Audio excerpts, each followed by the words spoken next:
Looking for a guaranteed way to create content that resonates with your audience? Start a podcast. Interview your ideal clients and let them choose the topic of the interview. Because if your ideal clients care about the topic, there's a good chance the rest of your audience will care about it too. Learn more at sweetfishmedia.com.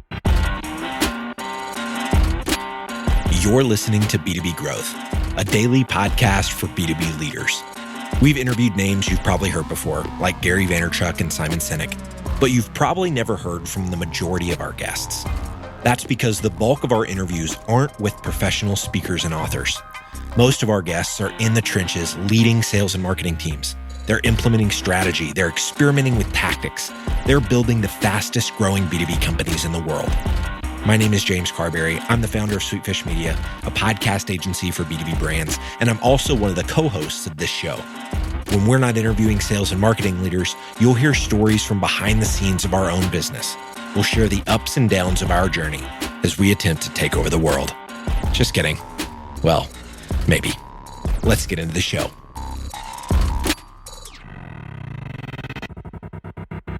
All right, everyone, welcome to the B2B Growth Show and our category creation series. I am your host, John Rougeux, and with me today is Chris Orlob, who is the Senior Director of Product Marketing at Gong. Chris, thanks for being with me today. I am so excited to be on the show again. Thanks for having me. Yeah, my pleasure. We've been trying to do this episode for a few weeks now, so it's good to finally get you on Zoom and hit the record button. That's my story every single time with these podcasts. It's just a rescheduling nightmare. All my fault every single time. Glad we could make it happen. Yeah, you bet. So I know some of our listeners have heard about Gong. I've read some of your stuff myself. I love the articles you guys publish about the sales data you get, even though I'm not in sales. It's just fascinating to me. But for anyone who's not heard about you or Gong, can you just give us a little bit of background about the company and about your own role? Yeah, so Gong gives you visibility into your customer-facing conversations by capturing and analyzing them. So that includes sales calls, web meetings like we're doing over Zoom, and even email and chat conversations like you would find in Drift. And so that gives you value across a few different dimensions. It helps you make your people more successful. It helps you make sure deals cross the finish line, and it helps you make sure your selling strategies are rooted in reality by keeping an ear to the ground and hearing the voice of the customer. So my job at Gong, Senior Director of Product Marketing, second US hire. The company, R&D is based in Israel, which is where the founders are from. Go to markets out here in San Francisco. And my job is all things marketing, basically. My title's product marketing, but I find myself dipping my toes into pretty much every other part of the marketing organization over here. So it's a pretty fun role. Nice. How many employees do you guys have on the Gong team right now? Oh, geez. 170 or so. 170? I think when I started, I think I was employee 15 or so. And, we've jumped up to 170. So it's been a fun ride. Okay. Yeah. So I can imagine there's been a lot of areas probably within marketing and otherwise that you've been involved in as you've gone down. Oh, yeah. Yeah, like I said, the quote-unquote product marketing title, totally a formality. Right. So we got introduced because our mutual friend, James, who runs Sweetfish, company that produces this show, heard that you guys were going down this path of category creation around this idea of conversation intelligence. And I got it right. You told me not to say conversational. I wanted to get credit for that. But tell me about conversation intelligence, what that means and how it relates to Gong. Well, if you think about just what the product does, not even the benefits, nothing like that, just what does the product do? It captures and analyzes sales conversations for the most part. And a lot of people have kind of coined their own term for our category that have since fallen by the wayside. You've heard us referred to as call recording. You've heard a little more advanced terms like call analytics. And a lot of people have asked, why didn't you go with call analytics? Why did you choose conversation intelligence instead of the term call analytics? Because it's a little more clear, it's a little more crisp. People understand what it means. And I would go back to the vision we have for Gong, which we have made leaps and bounds toward actually fulfilling. We don't see ourselves as a call intelligence or call analytics play. We used the word conversation very specifically because we didn't want to be limited to just calls. So it was all conversations, including written conversations like emails and, soon chat messages like you would see on Drift. And so our goal or our vision as a company or as a platform is to get visibility into all customer facing conversations, sales calls, meetings, customer success meetings, email interactions, all that kind of stuff. So we did have, these long conversations back in the early days that, easily could have been a smoke-filled cigar room. Wasn't, because we're health conscious here, but it could have been one of those situations. And we went through a lot of different options, and we landed on conversation intelligence because we felt it captured both the current situation at the time as well as the future state we wanted to arrive at better than anything else did. Yeah, I like that. So you were taking what might have been kind of a constraint or a pigeonhole for what you're capable of with these terms like call recording, call analytics, and you decided to open the envelope a little bit, both in terms of what you could do then and really what you wanted to do long term with, like you said, not just calls, but email, chat, and outside of sales, but meetings, customer success, all those good things. Yeah, you'll never hear us, or you never will have heard us refer to ourselves as like voice analytics. That was another one that was kind of popular with, people who are observing the category. It was always steadfast conversation intelligence because we weren't just voice and we're not just voice. Sure. So was that conversation around that term, was that more along the lines of how do we create a better narrative for Gong, or were there some broader connotations there with an actual desire to build a category that's now recognized in G2 Crowd and other platforms? No, it's definitely more than just the Gong narrative. It is the, because we have big ambitions at Gong. We don't just want to get acquired for, a few $1,000,000 or whatever the case is. And so our competitors caught on to the same term, conversation intelligence, and we're glad that they did. And we see our competitors as helpful in a lot of senses. And I'm sure that goes, mutual ways, where we're all shouting the same megaphone of conversation intelligence. And back then, nobody knew what the hell conversation intelligence meant. 2 years ago, nobody used those words. And now, because you've had a group of strong companies in the same category getting on their megaphone and using the same verbiage of conversation intelligence, now it's moved up to the second most powerful tool in a VP of sales tech stack, second only to CRM. And really, it's, you have to use CRM because nobody loves CRM, but you have to use it. So we went from being considered 7 or 8 in the tech stack pecking order a couple years ago. And now we routinely hear that and not just we, Gong, but the category of conversation intelligence is the most powerful tool in a sales organization's tech stack. Sure. So, yeah. So it was just 2 years ago that you came out with this term? Yeah, a little over 2 years. Yeah, a little over 2 years. So it sounds like you guys were one of the first, if not the first one to use it. And you mentioned some of your competitors started to pick it up as time went on. How did that come about? Did you I'm not assuming you just picked up the phone and started to talk to some of your competitors and say, hey, here's where we're headed. Here's where we think the category is headed. Maybe yeah. No. Definitely nothing like that. I wish I had a great answer for you. I wish I could say, we did this so strategically that we could predict what our competitors were going to do in advance. Yeah. And we set all of that in motion that way. But really, we didn't even pay attention to our competitors. We were trying to build the category. If they wanted to come along for the ride, great. If they wanted to go in a different direction, that's fine too.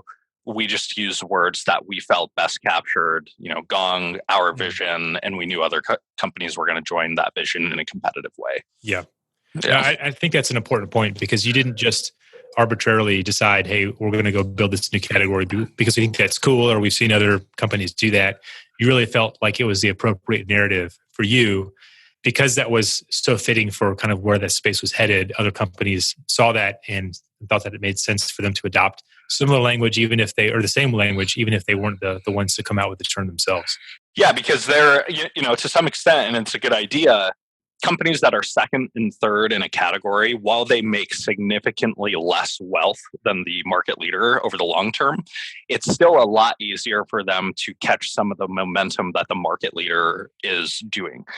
And I think our competitors have realized that, I think everybody knows that Gong is, by far the market leader in that space.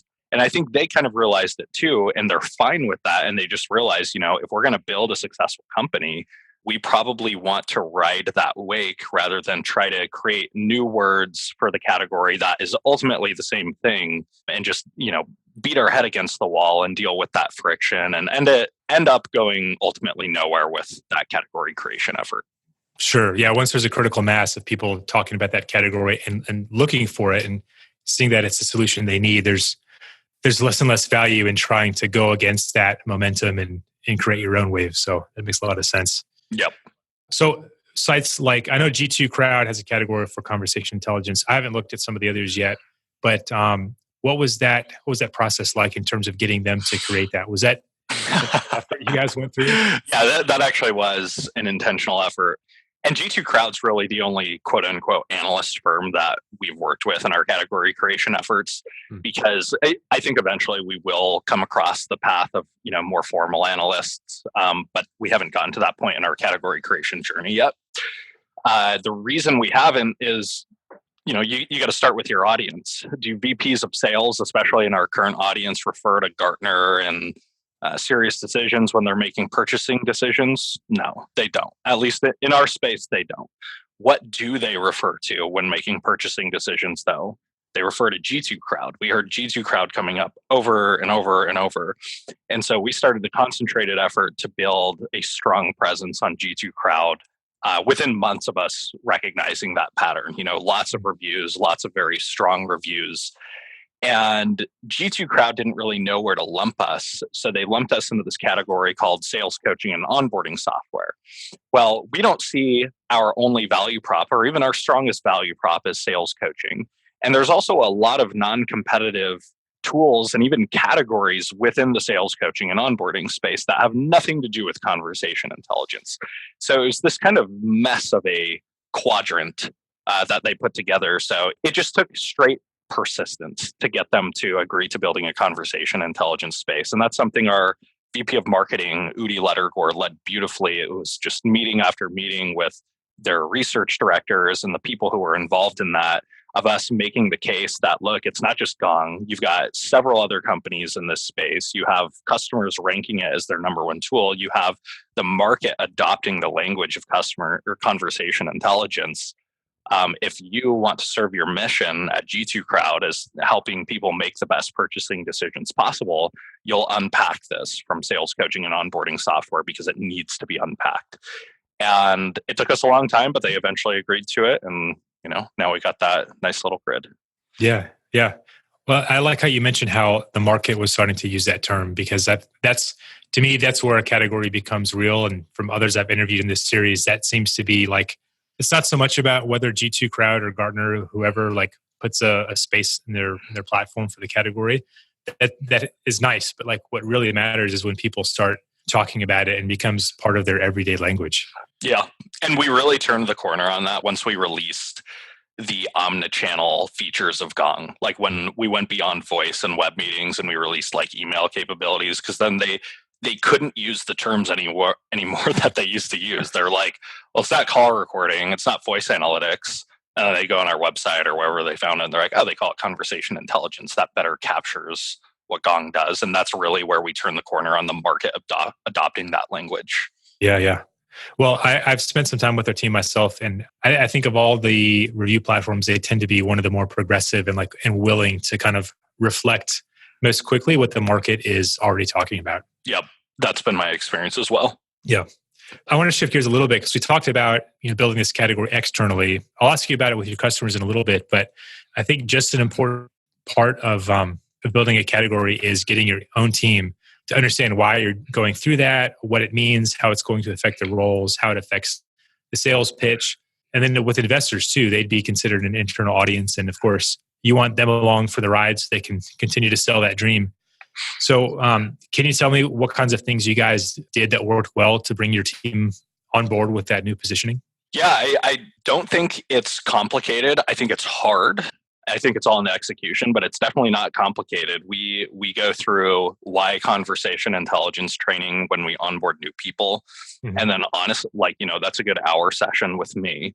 and we explain the logic behind why we chose that. And it's almost a crash course on category creation in general, like we're talking about here, and why we chose conversation intelligence as ours. And we reiterate the importance of relaying and repeating, those words in your conversations with people.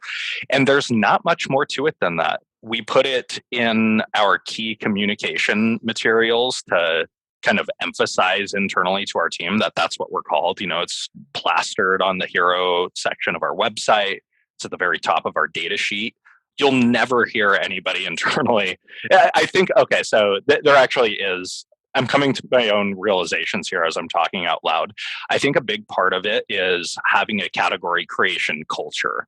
And so we've instilled that throughout the entire organization that we are creating a category, and you're almost frowned upon. I wouldn't even say almost. You are straight up frowned upon if you refer to Gong as like call recording or voice analytics. Like if somebody said that internally, heads would snap in their direction and it would just be like really odd. So I think, now that I'm just thinking out loud here, I think a big part of getting your internal team aligned on the right messaging for your category is just having this culture that you are curating a category. And that very much comes from the CEO and the repeated, vision for the company at the monthly hands-on meetings and that kind of stuff. Yeah. That's really key. How if your CEO is not on board, it's not something that marketing is going to do as a kind of a pet project. In fact, I mean, it would fail. Oh man, it would fail miserably. It has to be a CEO job, right? Because it's like, I mean, marketing ends up doing a lot of the work around category creation, but it's more like a business exercise than a marketing exercise, I'd argue. Yeah. What do you think? Oh, yeah. If you do not have your CEO directly, not indirectly, but directly involved in your category creation efforts, it's probably going to fail. Because the role marketing plays in category creation is, number one, when you're defining the category, you're advising. So you're playing a role with your CEO, you're having those conversations about what your category should be. But the second part of that is now you're just executing the plan to actually build the category. If you didn't have the CEO take ownership of step one, where you are the trusted advisor in how to define the category and probably the more knowledgeable advisor in a lot of cases, especially, in SaaS or, highly technical products, it'll fall flat. CEO, this is the CEO's job. There's a lot to the CEO's job, but this is certainly one of them if you're doing a category creation play. Sure. So within Gong, did this idea originate from your CEO, or did it come? Yeah. It did. Yeah, we had our quote unquote sales kickoff a little over 2 years ago. And I say quote unquote because at the time we had like 3 salespeople, and it was in like our investors' offices in Palo Alto at the time. And we spent half of a day, it's been a while, my memory is kind of fuzzy, but we spent half of a day just meeting about what our category should be. And that was my CEO who led that. He scheduled the meeting, he set the agenda, he took the leadership position in creating the category. Okay, nice. Well, good for you guys that you had a CEO who understood that concept, and then 2, was so willing to kind of take that charge on and move the company in that direction. Yeah, he's played chief marketing officer before in his career, so he's one of those CEOs who just gets it. Yeah, sure. So I mentioned a few minutes ago that I was going to ask you about how your customers receive this. So tell me about that, because I don't know how long you guys have been around, but I suppose for a period of time they were referring to Gong and understanding Gong as something other than conversation intelligence. That drift's never going to cease from wearing off on me. But yeah, what did you guys do to get your customers on board with the vision, and what was your reaction? I don't think customers are as concerned with category creation as us marketers are, or even buyers are. I think it's much more so a buyer question. And I could be wrong on that. I would have to think about it a little bit more, but like, we don't ravenously hear our customers, spouting the words conversation intelligence all the time. And nor are we concerned about it, because a big part of why category creation exists, not even category creation, but just naming your category, is you can't name something that you can't or you can't buy something you can't name. And so it's much more so a buyer problem than it is a customer problem, at least in my opinion. And so we've seen buyers and to some extent customers have those conversations on social media, but like just among our customer base, they more so just refer to it as Gong. Because at that point, they're just trying to get the value out of the software. They're not thinking about conversation intelligence like a buyer is who's, in the throes of making a purchasing decision. They're past that point. They're trying to figure out how they can achieve their goals or alleviate their pinpoint or their pain points by using it. Sure. Man, Chris, you just said one of my favorite quotes, one of my new favorite quotes from category creation. You said you can't buy something you can't name. I think that is just really sums up so much of why this is an exercise that companies go through. Yeah, that's Jeffrey Moore, by the way. That's not me. That's from Crossing the Chasm. Okay. Yeah. I'm surprised. If you want to take credit for it, we can edit this part out. I won't tell anyone. No. Let's give it to him. All right. So you've been on this journey for 2 years. What are some things you might have done differently if you were to do it over again? Ooh, good question. It's a really good question. What would I do differently? You might have to edit out a long pause here. We're just giving your answer more weight the longer you pause. So I'm expecting something super profound. I don't think there is anything we would have done differently except for just run faster. So I'll tell you one thing that a lot of companies, here's something heretical we did. I'll give you an example. If you look at our content strategy, a lot of marketers scratch their heads at it. They go, why the hell are you publishing your core blog posts as a LinkedIn native article rather than a blog post on your website? You're missing out on so much long-term search engine traffic. And we actually did that. We published it on LinkedIn because of our category creation ambitions. LinkedIn is where our audience is. They spend significantly less time on Google, even if we 2 years ago found the SEO prowess to be able to rank well on Google. And so when we started publishing these research insights on LinkedIn a little over 2 years ago, it instantly got on the map of everybody. And we continued that drumbeat for, even today, we continually do that every 2 weeks or so.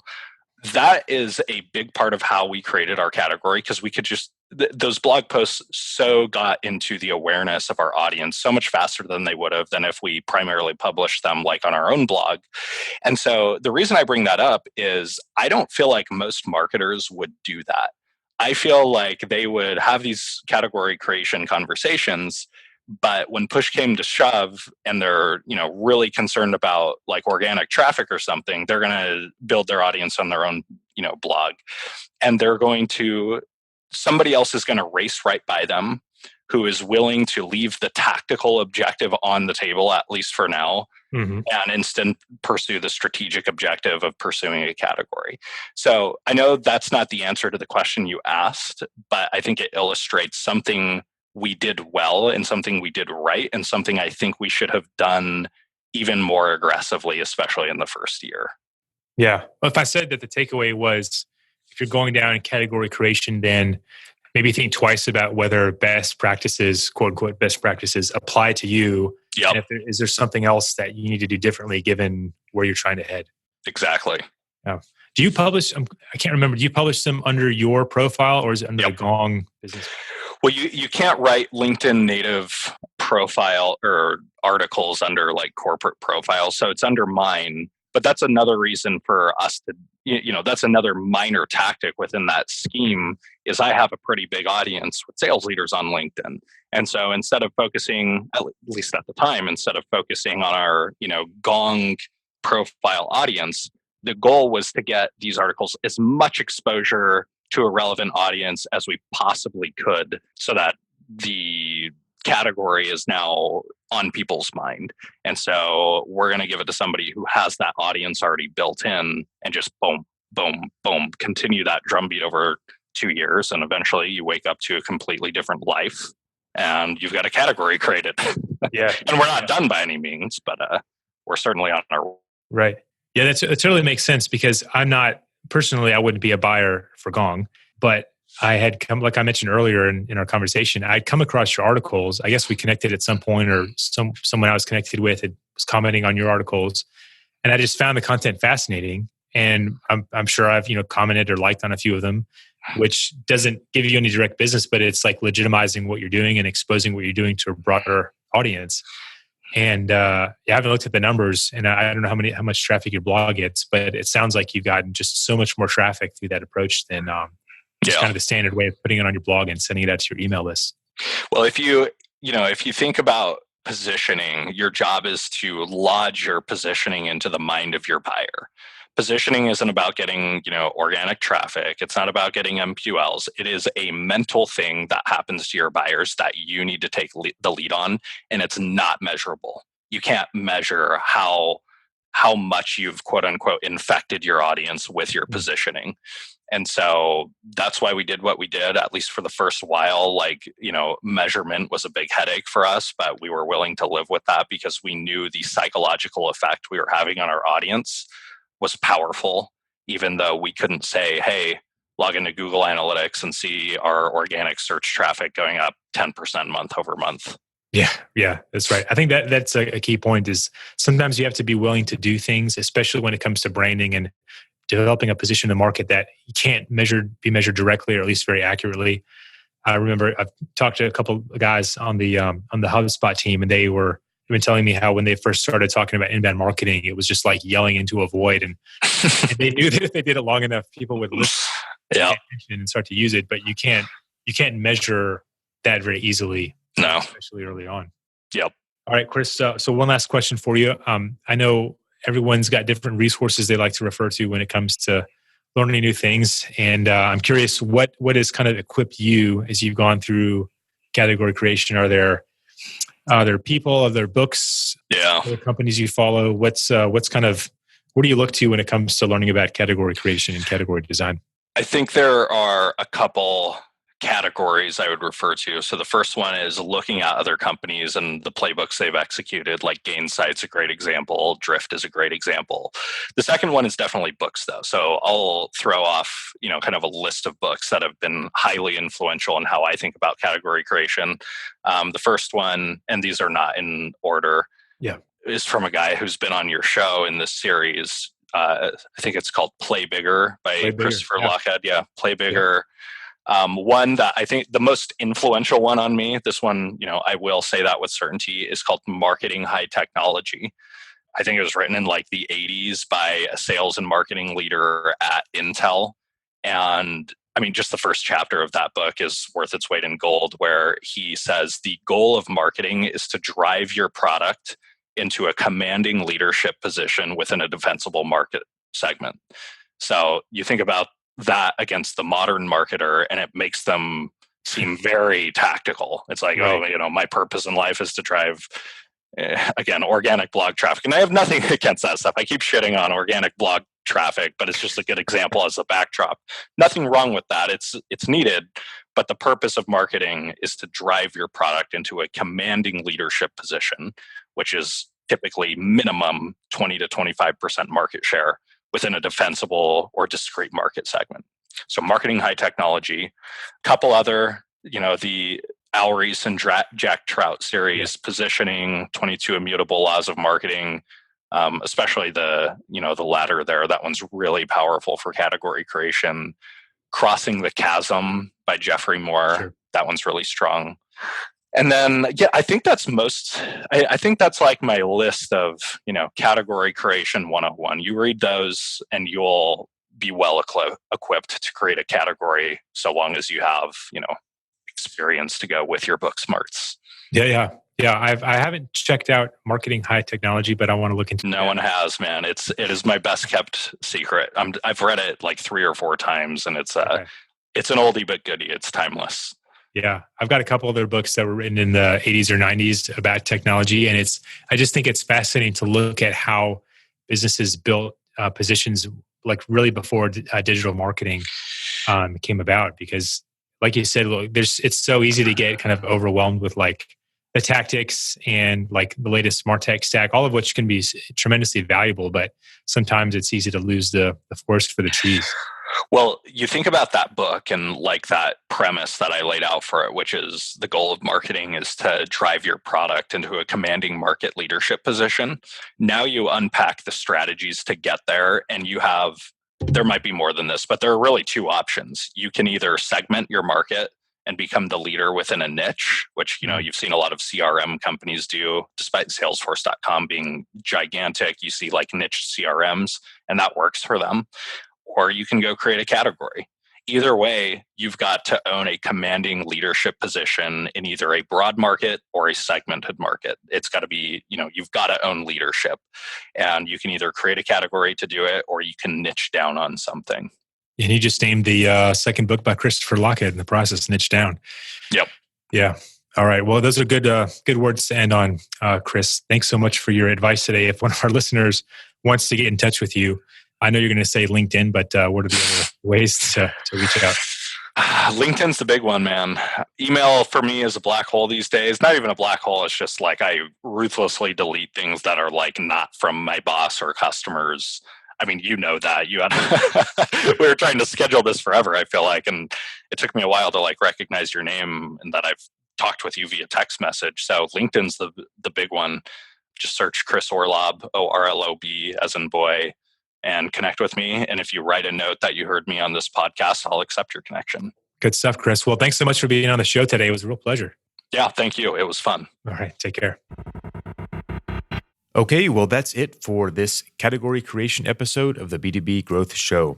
I'm John Rougeux, and if you have any thoughts you want to share about category creation, I would love to hear from you. You can find me by just typing john.marketing in your browser. That's JOHN.marketing, and you can find all of my contact info there. You can also find me on LinkedIn. Thanks for listening. We'll see you next time. We totally get it. We publish a ton of content on this podcast, and it can be a lot to keep up with. That's why we've started the B2B Growth Big Three, a no-fluff email that boils down our 3 biggest takeaways from an entire week of episodes. Sign up today at sweetfishmedia.com/big3. That's sweetfishmedia.com/big3.